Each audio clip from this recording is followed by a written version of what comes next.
Assalamualaikum warahmatullahi wabarakatuh. Bertemu lagi dengan saya Dinda Fitri Amelia, NIM 2019143732 dari kelas 5U Program Studi Pendidikan Guru Sekolah Dasar Universitas PGRI Palembang, Fakultas Keguruan dan Ilmu Pendidikan. Di video kali ini saya akan menjelaskan materi pertemuan ketujuh yaitu bimbingan karir bagi anak sekolah dasar pada mata kuliah bimbingan dan konseling sekolah dasar di mana dosen pengampunya adalah Ibu Endang Surtioni MPD. Adapun materi pertama yaitu yang akan saya jelaskan tahapan dan karakteristik perkembangan karir peserta didik di sekolah dasar. Perkembangan karir merupakan bagian dari perkembangan manusia karena yang pertama, perkembangan terjadi sepanjang hidup manusia, yang kedua, perkembangan individu dipengaruhi oleh faktor pembawaan dan lingkungan, yang ketiga, perkembangan adalah proses yang kontinu, yang keempat, program perkembangan karir harus memperhatikan aspek-aspek dominan pada tahap perkembangan tertentu. Yang kelima, perkembangan individu mencakup diferensiasi dan integrasi konsep diri dan persepsi tentang dunianya.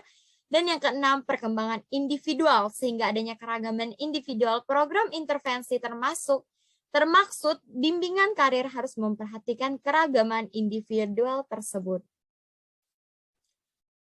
Berikut akan saya jelaskan elemen-elemen perkembangan karir. Yang pertama itu ada kesadaran diri, yaitu sadar akan diri sendiri, kebutuhan, kekuatan yang dimiliki, perkembangan yang pemahaman diri dan identitas diri yang positif, yang akan mempermudah keputusan karir yang efektif.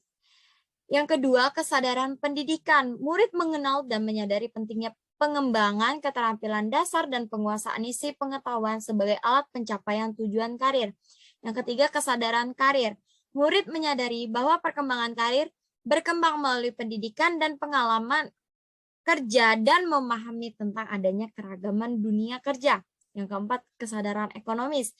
Memahami hubungan secara ekonomis antara ekonomi, gaya hidup, dan pekerjaan. Yang kelima, pengambilan keputusan. Menyadari bahwa pengambilan keputusan melibatkan tindakan dalam hal mengidentifikasikan alternatif, memiliki alternatif yang konsisten dengan tujuan dan implementasi keputusan tersebut. Selanjutnya, kompetensi awal. Mengembangkan keterampilan kognitif yang diperlukan untuk memasuki dunia karir. Dan yang terakhir, apresiasi dan sikap. Internalisasi karir yang memberikan kepuasan baik secara pribadi maupun sosial.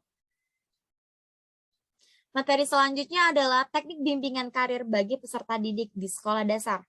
Bimbingan karir di sekolah dasar dapat dilaksanakan dengan berbagai teknik seperti yang A. Terpadu dalam KBM. Teknik ini merupakan teknik yang paling memungkinkan mengingatkan pelaksanaan bimbingan di sekolah dasar adalah guru. Dalam teknik ini, guru hendaknya meneliti materi kurikulum yang dapat disisipi bimbingan karir. Untuk memberikan gambaran lebih nyata bagaimana isi bimbingan karir dapat dipadukan dalam kegiatan belajar mengajar. B. Paket bimbingan karir. Badan Penelitian dan Pengembangan Pendidikan dan Kebudayaan telah mengembangkan 4 buku paket bimbingan karir dan dikemas berupa modul yang masing-masing paket terdiri dari satu subtopik pembahasan. C. Pengamatan. Para siswa diajak jalan-jalan menuju suatu tempat, kemudian di sepanjang jalan mereka diminta mengadakan tentang jenis-jenis pekerjaan apa saja yang ditemukan.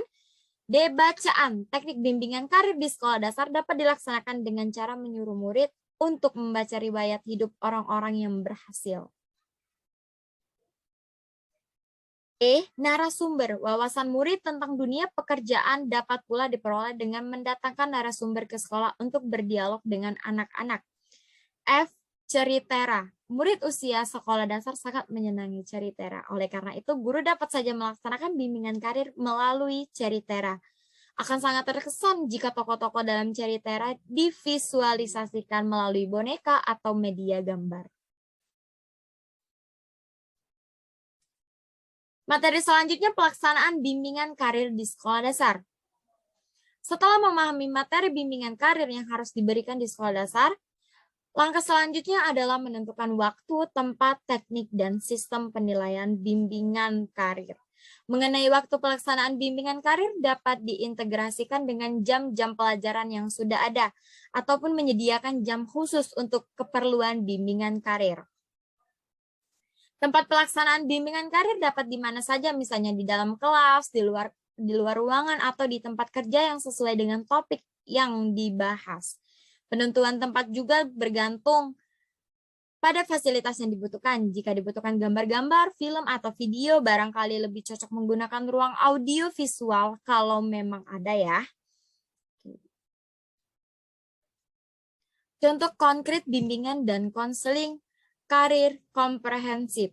Siswa diajak jalan-jalan menuju suatu tempat, karena dengan jalan-jalan ini siswa akan melihat dunia kerja yang luas. Kemudian di sepanjang jalan, siswa diminta mengadakan pengamatan tentang jenis-jenis pekerjaan apa saja yang mereka temui.